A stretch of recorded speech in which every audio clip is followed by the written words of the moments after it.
Hi, I'm Ellen Snelling. I'm the board chair of the Hillsborough County Anti-Drug Alliance, and I've been working in the prevention field for about 25 years. I can't believe it's been that long. But I started when my daughter started having issues with substances when she was in high school, and I just didn't know where to turn. So one of my resources was the Hillsborough County Anti-Drug Alliance, and I found them to be so helpful to me. So I joined, and I've been a member ever since. So I'm going to talk to you today about emerging drug trends. All right, here we are, emerging drug trends, what you need to know. First, I'm going to talk about Delta 8 THC. And I first learned about it about 2.5, 3 years ago. And I had never heard of this before. So I'm going to tell you a little bit about it so you can recognize it and talk to parents, educators, lawmakers, everyone to make them aware of this. Delta 8 THC is synthesized from CBD and hemp. It's legal because of a loophole in the Farm Bill, which was passed in 2018 at the federal level. It's sold in gas stations, convenience stores, smoke shops, CBD shops, health food stores. It produces intoxicating effects very similar to Delta 9 THC, which is the active ingredient of marijuana. There's very little regulatory oversight, if any. Hemp product extracts are sold as Delta 8, but they're not pure, and they have contaminants such as pesticides, heavy metals. And there's other isomers. There's probably about 20 different ones now, but there's Delta 10, THCO, THCP, those are some examples. And you'll see at the bottom of each slide, there's a reference if you want more information. What do they look like? Well, if you look at these, they look pretty kid-friendly to me. Bright colors, fruit flavors. There's edibles, candies, vape products, flour, oils, capsules, beverages, chips, cereals, and inhalers. Pretty much everything you can think of can be what I call laced with Delta 8 and the other intoxicating hemp isomers. And like I said, I really feel like they say they're not marketing towards kids, but that's what I see when I look at these products. How is it made? How could CBD, which is non-intoxicating and has a lot of different uses, how can it be made into an intoxicating product? Well, acid, solvents, and heat. And that's what chemists figured out. And next thing you know, they have Delta 8, Delta 9, Delta 10, and all these isomers. So because of a loophole, these were made legal in states. And it's really up to states to do something about it if they want to restrict them. The problem is, because they're very poorly regulated, the FDA hasn't approved them, they do have a lot of contaminants, and that's a huge issue. Scientists at ProVerity tested some of these products that they got at gas stations, convenience stores, and they couldn't find one Delta 8 product that had the amount that was supposed to and nothing else. It a lot of times had other chemicals in it. And Christopher Hudala says that anyone uses these products are a guinea pig. When I first found out about this about 2.5 years ago, I thought this couldn't be happening in my neighborhood. I live in Temple Terrace, small town. So I thought, okay, I'm going to go to the gas stations, convenience stores, smoke shops, and I won't find any of this. Well, I did. This was in one day. Within about 2 hours, I found all these products. So we have Tiddles, which is obviously, based on Skittles, looks very similar. They're trying to get away with not having the Skittles title, but it had 500 milligrams of THC, and they're gummies. And Nerds Rope and Skittles, which look really exactly like the children's candy, but it has THC in it, 250 milligrams per package. And then we have Flying Monkey with a monkey picture on the front. Again, how friendly are these to kids? Just so you can see how close it is to real Skittles. The red package on top is real Skittles candy for kids. And the other one is medicated. It says tear and share. That really gets me mad. Because who'd tear and share a package of medicine, right? 250 milligrams. It doesn't even have the word THC on the front. It just says Delta 8. Who knows what that is? And then a very small pot leaf on the side. And so the packaging and the labeling is very poor. Again, kids would not know what it is. I went into a convenience store. This is one time I was on a road trip, stopped in Sun City, went into a gas station store, and I saw 2 full counters. It was a locked cabinet, but still a glass cabinet any kid could see right in as soon as I came in the door. And it was all kind of vape products and edibles. And these were full of Delta 8 and Delta 10 THC, bright colors, fruit flavors. Another trip that I made, this is a little more recently, I don't see as much as like the Skittles and the Nerds Rope that are really ripoffs of other brands. but they're still looking very similar to children's candy. So Trap Trees, and it says blue raspberry slushy flavor. One of these gummies has 1,000 milligrams of THC. Just for reference, back in the day in the 60s and 70s, a joint had about 10 milligrams of THC. So these are loaded with THC. Then we have HHCP, another form, and these had 100 milligrams per rainbow gummy worm. And then the Demon gummies, 7,000 milligrams THC per package. And this was in a gas station here in the Tampa area, 350 milligrams per gummy. And what I'm seeing more, the ones in the middle, are ones that are mixed. So we have THCA with mushrooms. And we also have trifecta shot, which mixes Delta 8 with kratom. So we don't even know what the Delta 8 really does to our bodies. There hasn't been enough research. And now they're adding other chemicals to it. So it's really an experiment. What does the FDA have to say about Delta 8? Well, they say there's serious health risks. It has not been evaluated or approved by the FDA for safe use. They have at least 104 adverse effects. That actually was back in 2022, so it's a lot more than that. 55% required intervention, meaning either admitted to an emergency room or a hospital. And the adverse effects included hallucinations, vomiting, tremor, anxiety, dizziness, confusion, and loss of consciousness. So very severe side effects. I really like using data when I either do my education piece or if I talk to legislators.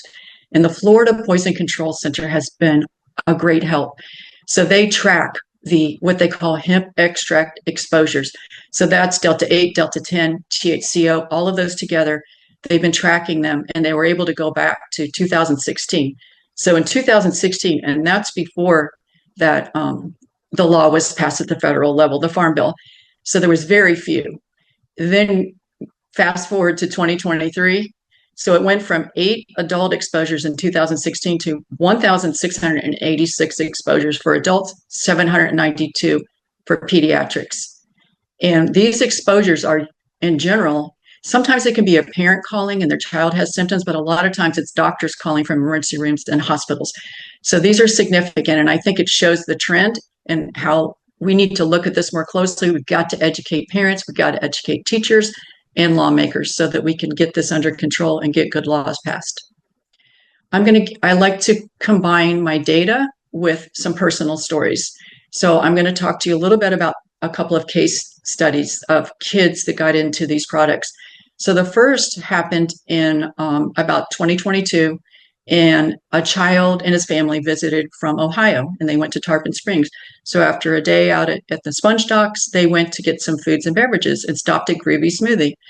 And when they were looking around, the clerk said, well, you want the kid-friendly or the cannabis enhanced? And the mom said, I don't want cannabis. I have a 3-year-old. So they got the kid-friendly cake pop. And the child, of course, ate the whole thing. And within 30 minutes to an hour, he started crying, became sedated and agitated, and started actually having seizures. So they rushed him to the emergency room, and they were really shocked to find out that he had THC in his blood and had a marijuana overdose. And they just thought back, oh my gosh, they must have given him the wrong cake pop at that shop. And they found out the cake pop did actually contain 100 milligrams of THC. And when I heard about this is when I first started learning about Delta 8. I thought, how could this happen in Florida? We're not a recreational marijuana state. But I found out about this loophole, and that sent me down the rabbit hole of trying to inform everyone else of what's going on. So this poor child spent the night in the emergency room when they came to visit Florida from Ohio. And this is a picture in Newsweek. It's just really sad to think of a child being affected like this in our state. And of course, who wouldn't eat this? I mean, it looks delicious, but it had THC in it. They gave them the cannabis enhanced, not the child friendly. This is like a very, very sad story. And I've met Jennifer, talked to her a couple of times on the phone about her 26-year-old son, Nathaniel. They lived in Jacksonville. And this was August 13th, 2022. She lost her son to suicide. And it was after he started using Delta 8, THCO, and Delta 10 vape products. What happened is he was vaping. He still lived at home. He was about 26 years old, yes. And he started vaping, and they thought it was nicotine. They had no idea. And he started acting strange, though, after he started vaping. And they couldn't put it together until after this horrible thing happened. But he was showing signs of psychosis and paranoia. And he actually ended up having an incident at work, and his boss talked to him, and he couldn't really calm him down. Ended up this job that he had for years. He just quit his job, came home. And another really disturbing thing, he was ordering all kinds of survival equipment from Amazon, and several packages were coming a day. And he was telling his mom that he felt the world was going to end and he didn't know what to do. So he wanted to be prepared. And he said that China might be going to attack. And they didn't know what to do. And they were actually setting up a psychiatrist appointment. But unfortunately, before they could get him to the doctor, he got a hold of a firearm, and this happened in his own home. And it's just so devastating. But that's how they found this product in the room. And they figured out what happened, that he got psychosis from this THC product and then went on to become psychotic and then took his own life. And here's Nathaniel. It's just so sad, to think about him. He was such a bright, handsome young man, full of life. And this was the product, Buds Burn. So it had Delta 8, THC, Delta 10, and THCO, berry gelato. And he got it at a smoke shop. My last case study is a child that visited a home show with his parents, and this was in Tampa. And he went to the home show at the fairgrounds. And while the parents were looking at home products, he was looking at a table that was a hemp vendor, and they had a lot of samples right by the edge of the table. And so he picked up some Fruit Loops, and they drove back home to Bradenton, and the kid was eating Fruit Loops in the back seat, didn't think anything about it. And then the child started having all kinds of issues. His heart started beating rapidly. He was crying. He obviously needed help, so they brought him right to an emergency room, and they didn't know what to do. So they sent him to Johns Hopkins, which is a regional children's medical center here in the Tampa Bay area. And he ended up going to the ICU, and he had to spend the night. And once they did all their testing, they found THC in his system. And the father just had no idea what happened, but they said, what was he eating? And he remembered he had this package in the back of the car eating it. So he went down to the car, saw this empty package, and I'll show you what it looked like. It says Fruit Loops. It looks exactly like Fruit Loops, Fruit Loop treats. Well, of course, the dad didn't look at it closely. It says Delta 8. Again, what's that? He didn't know. And it said 600 milligrams of medicated. So this poor child, I think he was 10 years old, ate a whole package, 600 milligrams of THC. And then the dad went back the next day to the home show to talk to this vendor and talk to the people running the home show to let them know what happened. And you can see the other products. It looks like Captain Crunch, Oreos, Lucky Charms, Tricks. They're just ripping off really logos and packaging from real children's cookies and candies and loading it with THC. So I just felt like at that point, I have got to get the word out to everyone so that parents, and like I said, teachers, educators, as well as lawmakers need to be informed about these products before more children get sick and go to the hospital. What's going on around the rest of the country? Well, you can see Florida's in green, which means it's legal. So unfortunately, we did have a couple of bills that passed this year, but one bill, one was from the Senate, one was the House. It passed, went all the way to the governor's desk, but unfortunately, the governor vetoed it. And it would have banned these products, and it would have limited the Delta 9 THC in the hemp products to a reasonable amount. But so the governor vetoed it. We know his reasons, but we're hoping in 2025 we can go back and look at this, because something has got to be done to protect our children and adults. But you can see the rest of the country, there's several states that have completely banned it. And then the states in yellow are working on banning it. And we also had West Virginia, Virginia, and Arkansas in the past year banned it. So that's hopefully what we can do. Apparently at the state level, not much is being done.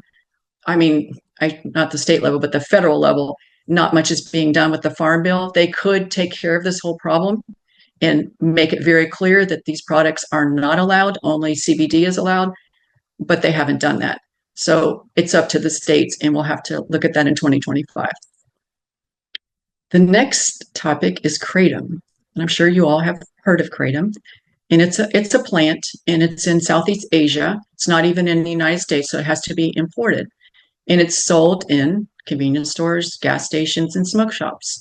Also in shops, it's very commonly seen in some shops as a tea. So what is it? We're going to talk about it in the next slide, but these are what some of the products look like. And some of them, Captain Kratom, I don't know, it just seems like they're starting to go towards targeting our young adults and children. But it's a tree native to Southeast Asia, 2 major psychoactive ingredients, mitragynine and 7-hydroxymitragynine. Use can lead to psychotic symptoms and psychological and physiological dependence. People think it's a harmless plant, but they need to really look into the research and see that it's not. The side effects include nausea, itching, sweating, dry mouth, constipation, increased urination, drowsiness, and loss of appetite. And even worse, it can lead to coma and overdose and possibly death. The FDA says that kratom acts in the brain just like opioids, so similar receptors. So I find that really interesting. I know overall we're talking about opioid prevention and preventing overdoses. Some people go on to use kratom to try to get off opioids, and they try to use that as a medical treatment, whereas we know that there's proven medical treatments for opioid misuse and for opioid addiction. And it's not kratom. So, but the stores will sell it and the clerks will say, this will help you to get off opioids. Unfortunately, it's also can be addictive. There's been at least 44 cases in which kratom contributed to death, and kratom, according to the FDA, should not be used for any medical conditions. It cannot be used as a alternative to prescription opioids, and there's no evidence that it's safe or effective for any medical use. Another sad story, a woman, Crystal Talavera, she was from Palm Beach County. And in 2021, she was just making breakfast and she had some kratom, and she was using it for health reasons. She had heard it was good for her health, and she was very active and worked out, and she used kratom. And unfortunately, she passed away, and they found the open package of kratom right next to her body. The Palm Beach County coroner said that Talavera's cause of death was acute mitragynine intoxication. Kratom led to her death. There's been a $4.6 million lawsuit in economic damages, as well as a $7 million lawsuit awarded to she had 4 children.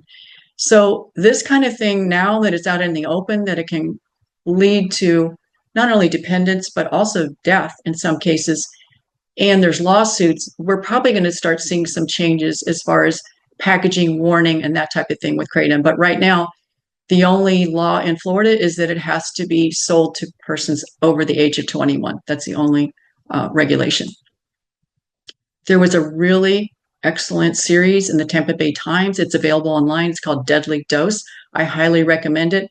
It really goes to the history of kratom and how it got to the point where going from like a kind of a tea that you use in a tea shop to concentrates, which can actually cause dependence and possibly death. And so if you get a chance, go online and read that story. These are what some of the products I'm seeing, and they're starting to look like they're targeting our kids and young adults. So we have strawberry donuts, kratom extract. I don't think that's going after our seniors, right? So it's a shot. And then we have these drinks, seltzers, and they look like any other, seltzer, possibly an energy drink, but they have kratom in them. And that can be misleading. Some people drink these and they don't even know that there's a drug inside of their drink. Now, more packaging that looks very child friendly to me. They're making now gummies from kratom. And again, these are showing some more products that I've seen. Some of these I've purchased. I like to go out when I find out about things, and I'll go into the shops and purchase them, because then I can show lawmakers and educators what they actually look like, because it seems like that makes a really big impression. But I'm seeing much more of the concentrates, and that is really what's causing the most problem. And all these products up here are made from concentrates. I just wanted to say one other thing about kratom as far as opioids. We really have to be careful. with people who do have opioid dependence and they're looking for help. If they go into these stores, the clerks can easily tell them, try Delta 8, try Kratom, all these different supposedly plant products that are harmless and can help you. But none of them have been research based as helping with any of these types of dependence and disorders from opioids. So please just keep that in mind when you're talking to people out in the public. They need to know that this is not the way to get help, and these products can all be very dangerous. And I would also like to say, read labels. We've got to talk to our parents and everyone when they're going into stores. Carefully read the labels, because a lot of times, and if you're over 50, bring your glasses, because some of the print is so small, it's really hard to read them. But you've got to know what you're getting, and that can help prevent a lot of harm if you do your research. The next thing I want to talk about is Amanita mushrooms. And you might have seen the pictures of these. They're starting to be on social media. You might see signs. You might see them in smoke shops. But it's a red-capped mushroom with like white snowflakes, it looks like, on it. It's not psilocybin, but it's similar. So it causes things like hallucinations, dreams. So it's kind of similar to psilocybin, not as strong. And it's legal in pretty much every state. I think maybe one state has banned it, but whereas psilocybin is Schedule 1. So it's like finding something that's similar and you're able to sell it. And it's not just sold as like a mushroom. They have gummies, they have shots, all kinds of different products now. So Amanita muscaria, that's the scientific name, contains compounds that are toxic, including muciminol, ibotenic acid, and muscarine. Adverse effects include dizziness, dysphoria, hallucinations, agitations, I'm not going to say that one, seizures, and coma. So very severe for some people, the side effects. While death is rare, it has been reported. This was from a journal article from just in September 2024. And they said there was a case last year of a 44-year-old man who died after eating 4 of these dried mushroom caps. So death is possible. So again, just because it's a plant, it isn't harmless. It has side effects and people need to be informed. Recently, the FDA sent an alert, and I didn't hear of anything in our state, but there was several states where people were sickened by diamond shrooms, microdosing chocolate bars. And that's another word, microdosing. It makes it sound like, oh, that can't hurt you. Well, it did in this case, and you never know. It's not regulated by the FDA. So you don't even know what microdosing means. It can have various levels, probably the same company making the same bar. It could have different amounts of the active ingredient. But the bars caused a series of illnesses in Arizona, Nevada, Indiana, and Pennsylvania. And the symptoms included seizures and loss of consciousness. So very severe symptoms. Tianeptine. This is a success story for Florida. It really didn't get into the market very much, but where it was mainly in the northeast part of Florida. And there were some cases that were very severe.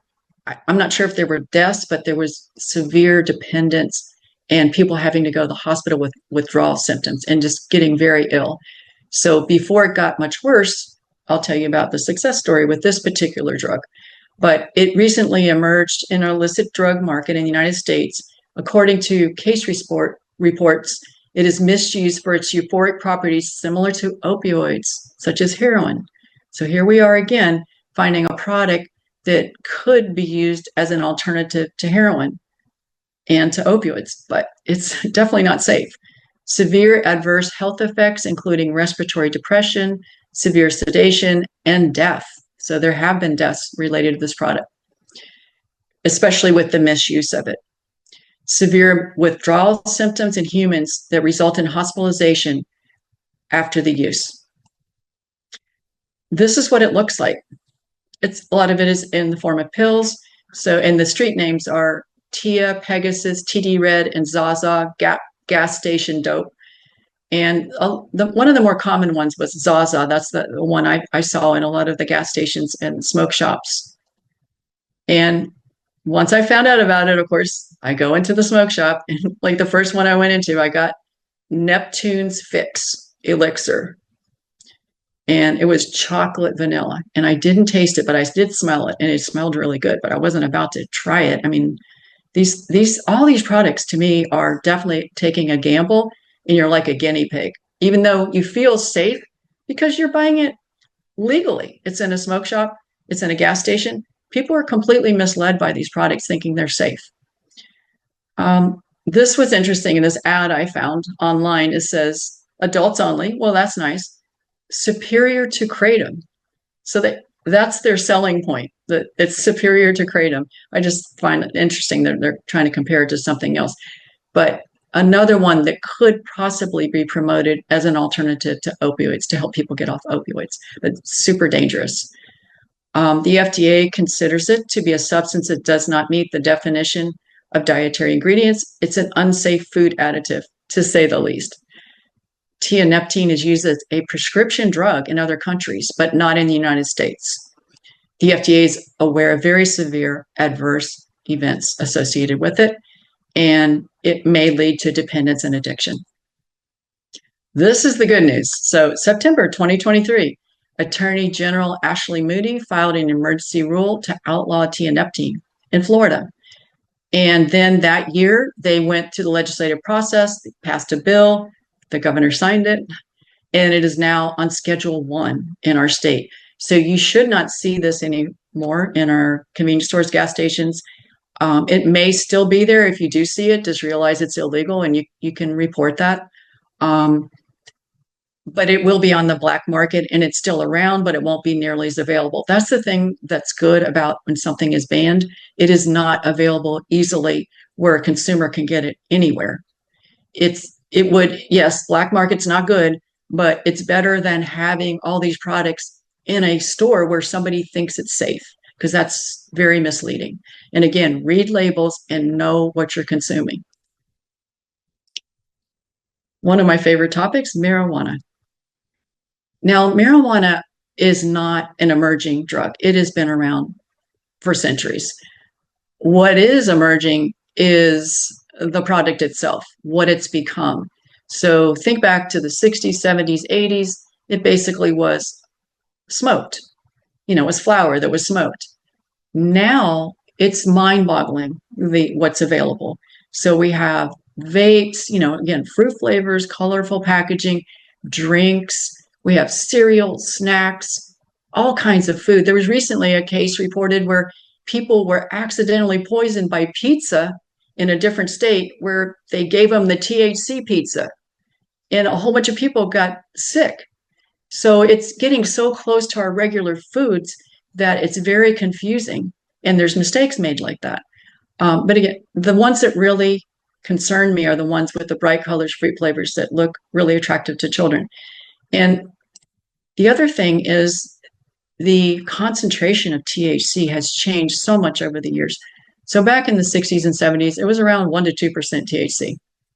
And now, if you look at the DEA, when they confiscate marijuana, it started back in 95. This is when this chart started. It was around 4% THC. And of course, that's the active ingredient, Delta-9 THC.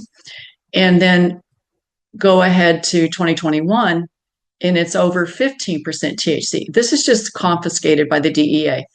If you go to a dispensary in Colorado, you can get marijuana flower, 30 to 35% THC. So it's just not the same plant. It's been hybridized. I call it GMO. I mean, it's just very much different than it was back in the day. And the other thing is there's concentrates. There's concentrates called diamonds that are 99% THC. That's just pure THC.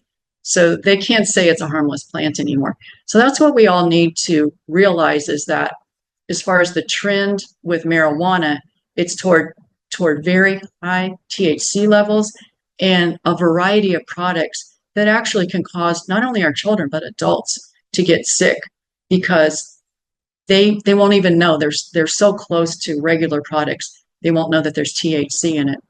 So even for people that don't want any marijuana, they might accidentally get it. And that's a huge issue. So I think in the future, we've got to have better regulations on all of these products. I mean, they either need to make them illegal to keep them out of people's hands or regulate them in a way that they're safe. So we know that our children, our young adults, and seniors, everyone will be safe when they use the products. Marijuana and opioids. So another suggestion for harm reduction is marijuana could possibly help to either help treat pain, and that helps you stop using maybe prescribed opioids, or to use instead of, I guess, fentanyl and heroin, but just a suggestion that it might help to help either a person to either slowly get off or to stop using. That has not been proven at all by research. So not only is that not true, it has been shown to increase the risk for opioid misuse. So we got to get the word out about that. Marijuana has not been proven as a treatment in any way, and it also might increase the risk. There's no evidence marijuana use can be used to treat opioid use disorder. We know that there's FDA-approved medications available to treat methadone, Suboxone. There's plenty of medication approved by the FDA to treat opioid use disorder. Marijuana is not one of them. Marijuana legalization is not associated with decreases in opioid overdose death. In fact, some states that have legalized, they've seen an increase in opioid overdose deaths, such as Colorado and Oregon. So some things that you hear are not true. And you just have to be careful about hearing things on media, even on the news, and especially social media, because there's a reason they're promoting it as kind of a cure-all, and that's because maybe to increase sales. But we have to look into the science to see whether it's true or not, because we really want to help people who have opioid use disorder. We don't want them to go in the wrong direction and start using unverified types of treatments. These are some resources for you. Everything from NIDA, Drug Free America Foundation, and down to the bottom one is a treatment finder. So if you know someone or have clients that need treatment, they can go here and put their zip code in and help identify a good place to get treatment. So I thank you very much, and I hope we'll have a really good discussion, and I would love to take some questions. Thank you.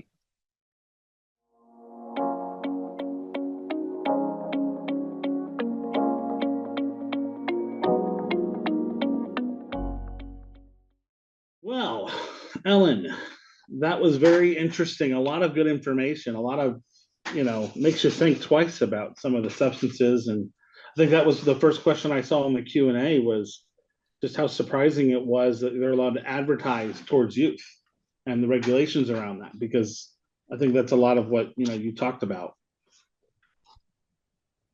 The interesting thing will be, I think, is, and now I say when you get back towards advertising for youth, what can we do? Is it an ordinance issue? Is it a state, issue, or is it local? Where do you think that starts? Well, so the advertising and marketing towards kids is the biggest issue to me. And, this shows what happens when you let an industry just do whatever they want.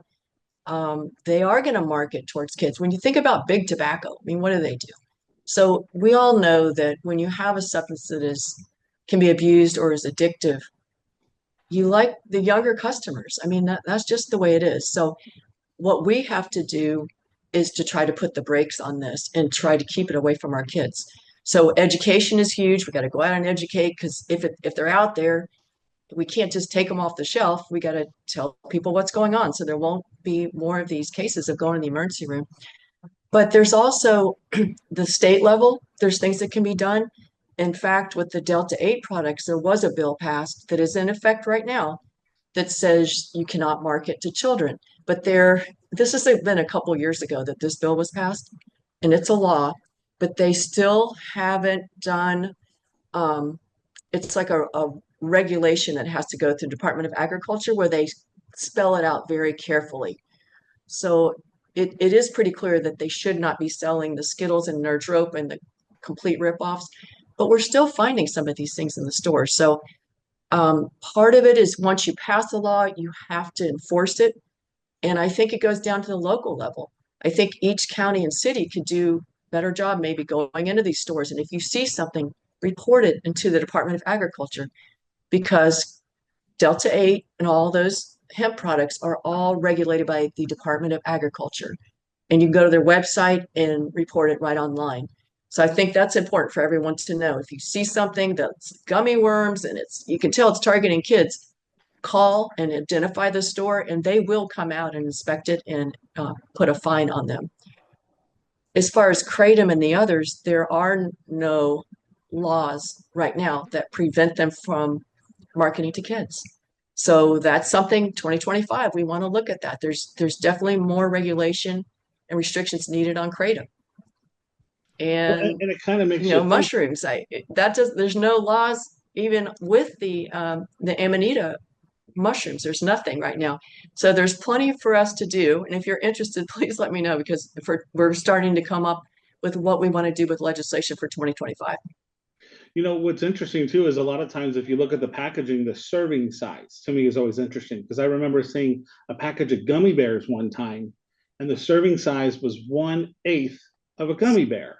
And now think of a gummy bear that's like the size of a nickel, and I'm like, well, whoever eats the leg off of a gummy bear? You either eat the gummy bear or you don't, right? So serving size, how it's Right. advertised, it all matters, and with the regulations. So it's not just a matter of just saying whether it's legal or illegal. It's how they're really promoting it matters. Yeah, So you're right. The serving size is so important. That's another reason you have to read the label because you may think that one gummy bear is the serving size, but if it's 1/8, that's quite a bit different. And if there's any warnings that might be on there, and unfortunately, there's nothing required by law for these gummy products. There's no dosage. So the law that passed last year had a dosage and a limit per package, but then that was vetoed. So we're going back to square one on that. But I believe there needs to be an amount per piece of candy per serving, and a serving should be a piece, not a leg. correct. Than a total per package. And that's what some other states have done. So again, lots of work to be done. If anyone's interested, let me know. Well, and it's funny because we know how patient the youth are in our communities, right? Because when you think about the possible ways to have an overdose, they're impatiently waiting for something to kick in. So that's when they accidentally overdose, they're Right. taking too much and they don't realize. So it's just the Yeah, education, and that's obviously. a really good point because edibles take 30 minutes to an hour to get into the system. So that's very common. They'll take maybe what it says as one serving. It's like, I don't feel anything, and keep eating it. And then in a short period of time, you'll get to the point where you overdose, but you won't feel it for 30 minutes. So that's common, and people need to be informed about that as well. And of course, children have no idea. They're going to eat the whole package because it's candy. It's So, candy. yeah, there's lots of issues. Well, And it's like the also, last time. child-proof containers. That's a way, if they're going to be sold at all, they should be in a child-proof container, not tear and share. Well, and it's amazing how like the one vendor made a mistake. Well, that was for the adults versus youth, but it was the same thing, same color, like for the cake Mhm. pop, right? They can't look like, that's the whole problem. It's so easy to accidentally make that Mhm. mistake. And if it was your child, right, they wouldn't do that. So Right. just kind of wild. So I'm going through a few more questions that we had got sent in the chat. What I'd like to do is also go ahead and unmute everybody that's here for the attendees. And that way, if you have a question, you can either raise your hand, jump in. Ellen is kind of, I'm sure she's good on the fly. So anything you want to throw at her. It's exciting to see the news about Amendment 3 and the marijuana conversation because that's just going to be a continuing conversation now. What's next? What do you think's next there? Well, I am very excited that it did not pass because there was a lot of flaws in the amendment itself. And I don't want recreational marijuana in our state. We have medical. I feel like that's enough. But now that it didn't pass, it still was over 50% of people that voted for it. So there is some talk among legislators that there may be a recreational marijuana bill. because a lot more could be done if it's as a law as opposed to a constitutional amendment. Constitutional amendments are set in stone. You can't change them. But a law, you can go through processes, goes through committees. So there's more that could be done there. Decriminalization is another possibility, some sort of law that might make the first time you have a possession of 20 grams of marijuana could be a citation across the state. A lot of cities and counties have that, but we don't have it statewide. Home grow, someone brought that up because that was one of the things even the governor said, well, how is this freedom in this constitutional amendment when you're not allowed to grow a plant in your own home? So they're saying a couple of legislators said, okay, we're going to have a bill out there that where you could grow it at home. But I've already heard, when I've been reading about this, the leadership in the legislature right now, they really aren't interested in home grows. And we know in other states that have home grows, the black market takes advantage of that. So it's actually much more difficult to control the black market if you allow home growth. So, but there will be some bills this year for sure that we'll keep an eye on. Definitely a complicated issue, and one that, as it started as that constitutional amendment, like you said, that gets set in stone, makes it so much harder for us to try to come in as a community to regulate it. So you would think that's Yes. maybe one of the reasons they did that as a first pass. So who knows? But it just tells you have to kind of get involved, and it's an ongoing conversation. So very controversial at times too. So, but I think the important thing is it's all about the youth aspect, right? We know it's as your brain's still developing to your 25 that any addictive type substance like that is just not good. And there's not a medicine in the world that you smoke. We still know that. So Yeah, I still haven't gotten over the governor right when he became governor, DeSantis, he allowed medical marijuana to be smoked. And he stood with John Morgan. I just can't get that out of my head. But really, what other medicine is smoked? Nothing. So, but that's already done. And to me, it's pretty easy to get a medical marijuana card. So if a person has any kind of medical condition, they can get a card. So I think we have over 800,000 patients in Florida. Again, we just want to keep this away from our kids. We don't want to normalize it. That was part of my argument. Do we want billboards that say recreational marijuana? It's fun to do marijuana. It's just, I thought it would be a bad thing for our children and our young adults. another question that came in was, what does the CA on the label for Delta 8 treats mean? Yeah, I saw that. Some of these are not always made in Florida. So there's a big internet capability on these products. You can order them online. That's another problem. But I think that CA is California. It's not Canada. So that's where they, I guess you'd say, imported them.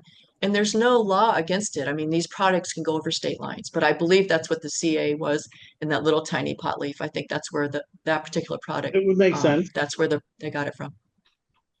Let's see another question.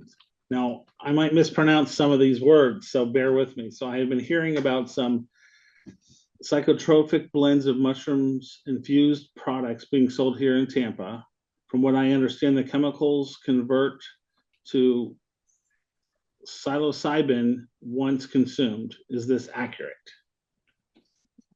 I don't know. I can find out, but I just know the mushrooms, like I said, the amanita is the most common. There are other ones. Sometimes there's like 5 to 10 mushrooms in one product. It is an experiment on ourselves and our families if anyone uses these.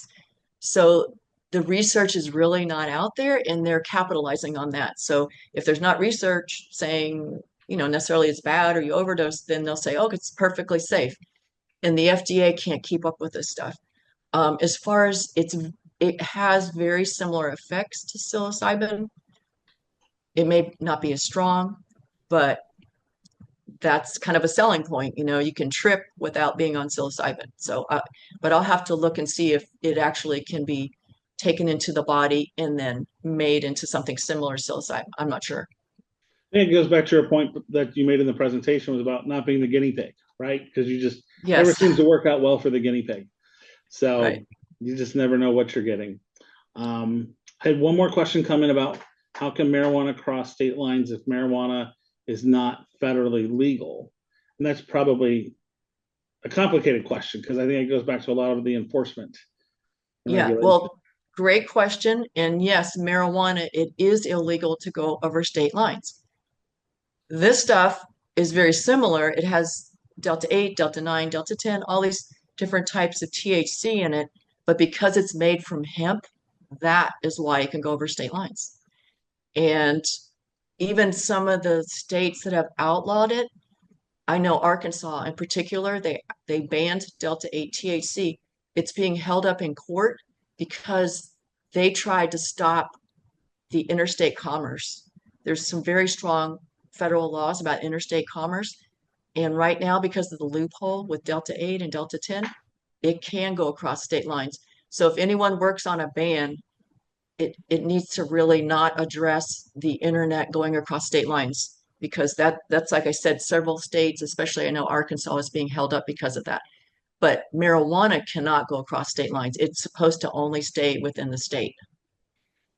No, that's really interesting, and I'm sure, especially for the work that you do, is there a maybe a copy of a successful ban or ordinance that you have that we could share with people, maybe for their areas, or if they want to reach out, we can have a further conversation because we don't want to reinvent the wheel. We want to use what works, but also learn from that process. Yes, we collected like statewide type of bans and restrictions. We have a whole collection of those. As far as local, I do have some local bans and restrictions, but they're from like Illinois and other states. In Florida, so far with Delta 8, we do not have a locality that has done anything with Delta 8. Now, Collier County is actively working on one. They actually had worked on this like over a year ago, but then we saw this very promising law that ended up passing, and we just didn't know until June that the governor was going to veto it because that law would make it where counties and cities don't need to do anything. It was really a good law. Now we're back to square one. It's only age 21 is part of the current law. It can be sold to age 21 and older, and no marketing to kids, which is not very well defined. So Collier County is trying to work on something that would go along with state law, but would give a little more teeth at the local level. The problem with localities doing ordinances is you don't want to be preempted by state law because they might go and say you can't do that. We already have a law at the state level. So we're looking into that in Collier County. And if there's a success story with that, I will share it with everyone. That's fantastic. I wanted to again give an opportunity to anybody here that's one of the attendees that if you want to jump in and unmute and ask a question directly, you're welcome to do so. Don't have to either, but I know a lot of times, sometimes people get their questions or maybe it's already been answered. Ellen, I can't tell you how much I appreciate this. Has gone really well. It always is mind blowing to me, like I said, when you see the whole thing from start to finish. And I think, to your point, the most concerning part is the advertising, because that's what we're all here for. It's always about the kids and it's always about how to, let them make a healthy choice, right? It's not about always telling somebody what to do, but let them make that choice for themselves. And they get tricked into doing it because it looks like candy or, and God forbid those parents who bought something not realizing, because you have to stop and read the labels. And we all go to those community, festivals and fairs, and you get those outside vendors, you got to think twice now. Mm-hmm. So really eye-opening stuff. So thank you very much. Oh, we do have another question that came in from Robert. Okay, let me see. Go ahead and make sure you can get unmuted. They're trying to tell me to stop talking so Robert can talk. Okay, I think maybe we already answered his question. Perfect. Well, one thing I wanted to say about like how packaging could be made so much better. For medical marijuana in Florida, we have very strict laws, and they're allowed 200 milligrams in one package, and each dose can be 10 milligrams, and they can't use any colors. They have to be just no artificial colors, and it has to be white and opaque and child resistant. So if they were to utilize that, all of these companies, whether it's Kratom, Delta 8, if we could have very strict marketing I like gotta that, finish it would talking. still allow the products Oh, to be sold, but not in a way, I it gotta would be say much, much something. more difficult for a child to get their hands on it and to mistake it for something else. Go ahead, Rashada.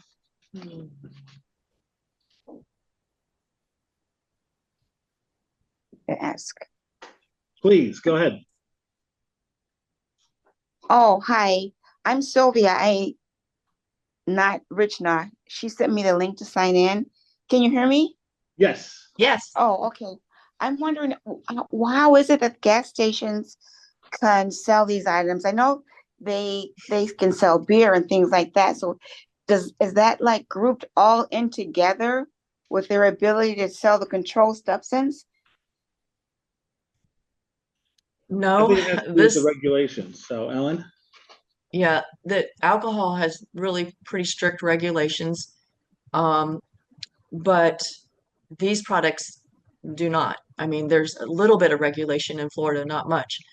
But they aren't considered like the Division of Alcoholic Beverage and Tobacco is over alcohol, whereas Department of Agriculture is over the Delta 8 and all the hemp products. So two different groups are like over the enforcement of the rules. And I just think we need much stricter rules. But yes, the gas stations, convenience stores, smoke shops, even like smoothie shops. I mean, it's so far reaching where these things could be sold.